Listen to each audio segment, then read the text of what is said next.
Alright, so today we were going to show you how to do this repair, which is how to build this broken post up with weld and then remachine it to be correct again, so it's a permanent repair. I'm going to show this exact carburetor. We already did the initial video. One caveat that I forgot to mention in the original sections of the video is this only works on aluminum carburetors. Your old Mikuni VMs from the 1970s that are on KZ1000s, KZ650s and 750s, those are zinc alloy carburetors. You can't weld those. There might be some process out there for welding it. I just don't know what it is. I know this process, we are going to TIG weld this and then just grind it down and re-drill the hole. That will only work on the aluminum body carbs, like the newer Mikuni BS carburetors, the newer Keenan BS carburetors. It should work fine on the Hitachi carburetors from the early 1980s. This will also work on.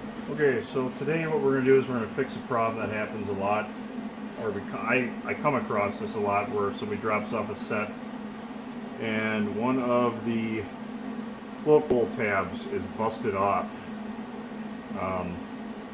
This is a Mikuni carburetor from a 1978 XS1100. Luckily, this carb body is all aluminum. So what we're going to do is we're going to use our TIG welder, my TIG welder here, and I'm going to build this back up and then remachine it, so it'll basically be good as new.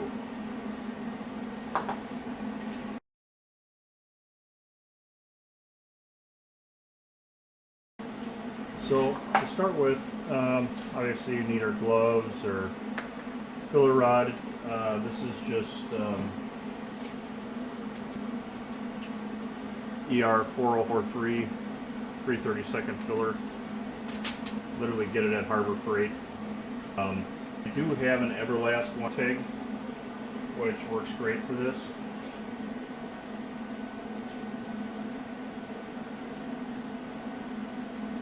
So, which I have underneath the table here. So, I'm going to start out by cleaning the area on top of where it broke off. I don't want any oil. I don't want any corrosion, anything on here.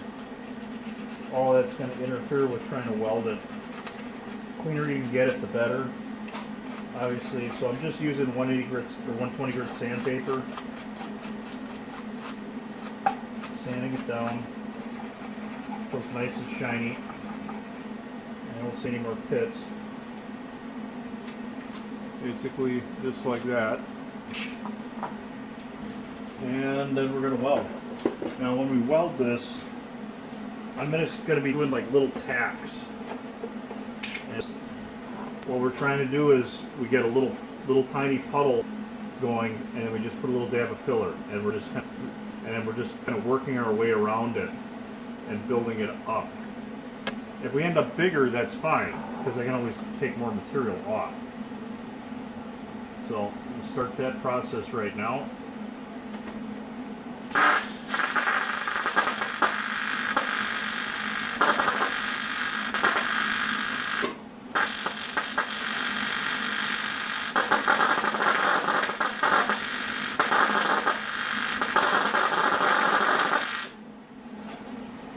So I got my first ball sitting on top.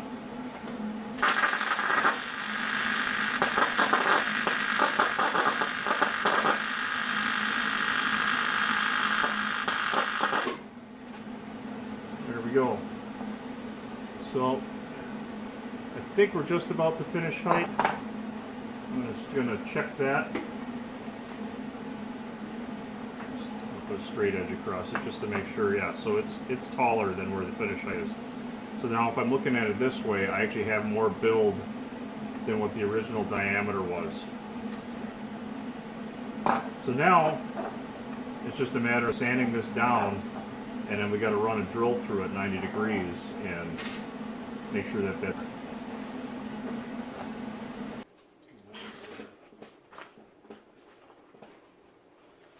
Okay, so I actually came back and I did some little more welding on the side too, just because it was undercut just a little bit. So now we have our post built up. So now it's just a matter of just reshaping it and recutting the hole. I kind of like using a real coarse file to do the initial shaping. And the reason for that is because then you get good control over what you're doing. I can also do this on I've done this on a milling machine as well. Just but you know, for the purposes of this video, we're just going to do it by hand. That way somebody could do it potentially from home if they don't have a milling. So I got the top, and I'm just sort of eyeballing this so I'm squaring it up even with the top. So then I need to shave a little bit off of the sides. And I'm using this is a pretty coarse file. And then I actually have a file cleaner that I'll use occasionally too, because the aluminum tends to plug up the files.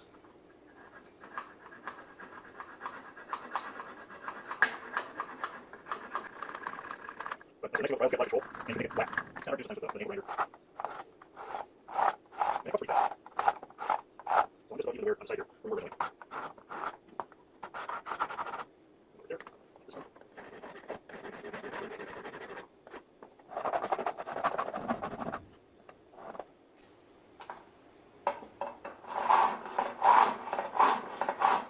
I'm laying this across here so I'm not galling up the surface where I have to seal my needle and seat valve. Alright, and we're going to finish taking off of this surface here. This is probably the most tedious because you don't get as much stroke with the file, so I'm going to go with thinner file so I get it past this.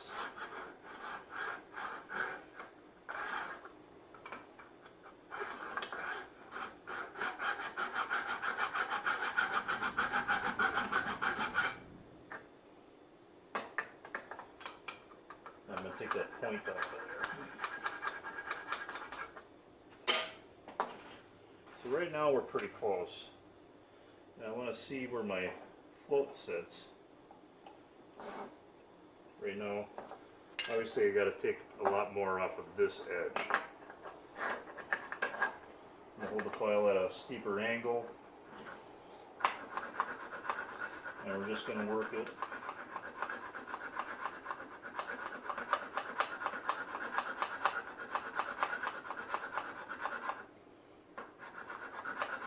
Takes a bit.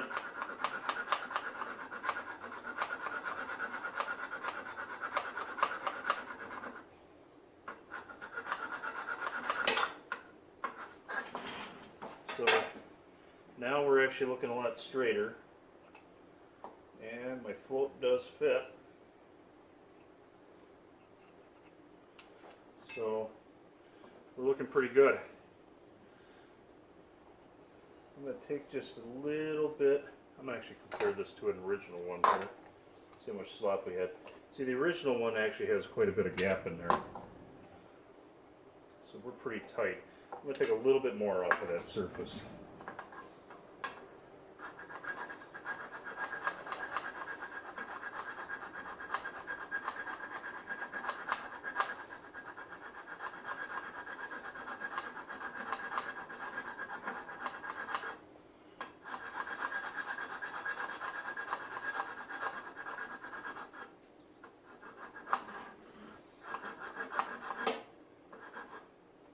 We'll just sort of radius this off a little bit. Grab the final file here.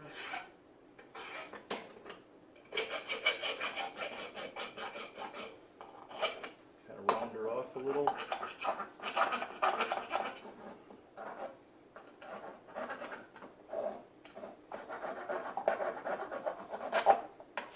Obviously it's not going to look perfect, but it's pretty close. So now I've got a good gap. Alright, so now we're ready to re-drill our hole, and then this repair is done. Okay, so now we're down to drilling the hole. So the drill bit I'm using is a number 38, so that's 0.101 diameter. And that's for, like I said, this is for an XS, this set of carbs is from a 78 XS1100. So I have my pin, and if I measure my pin diameter, about 0.997, so that gives me about a 3/4 slip fit, 3/4 slip fit. So these don't have to be absolutely perfectly straight, but you want to get it as straight as you can, obviously. So if I put this down on my vise, and I'll start the drill from the other side.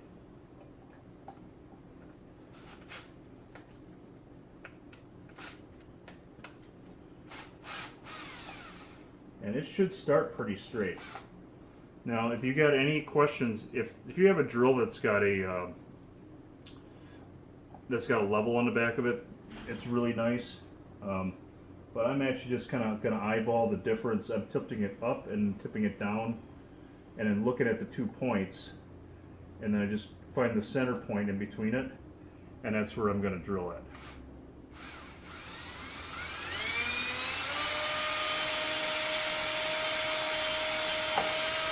There we go.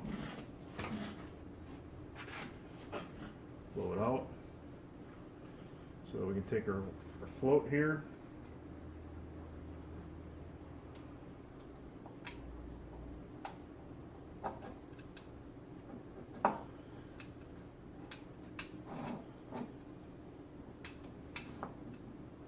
And there we go.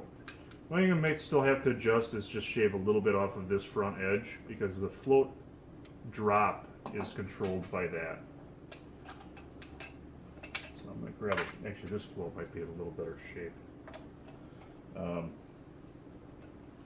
So if you find that, you know, your float drop, which is down like this, isn't coming down far enough, you can either adjust this tab on your float, or you can shave just a little bit more aluminum off of that front edge to get this so you have a good path for it.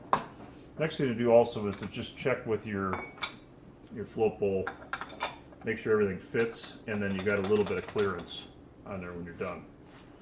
So I hope this helps out. Good luck.